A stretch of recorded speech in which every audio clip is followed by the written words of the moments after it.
Lady, আমি বিদ্যুৎ office থেকে আসছি আপনার মিটারটা চেক করতে। কি জান, তুমি বিদ্যুৎ অফিসে চাকরি পাইছো? সর্বপ্রথম আমার বাসায় আসলা, আমার না অনেক ভাল লাগতেছে। জান, তুমি আব্বুর সাথে আমাদের বিয়ের কথাটা বলে ফেলো।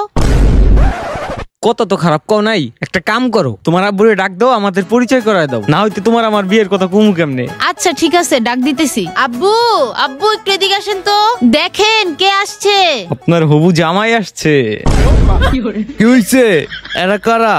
এ হলো অনিক, আমার ফ্রেন্ড, ও বিদ্যুৎ অফিসে চাকরি করে, বুঝছেন? আসসালামু আলাইকুম আঙ্কেল। বাবা, কারেন্ট সব সময় তো চুরি করি না, মাঝে মাঝে চুরি করি, বুঝছো? আঙ্কেল, আপনার মাইয়ার চিনি দেখা একটা নোট হয়ে গেছে গা, না হইতে তো আপনার খবর হইতো।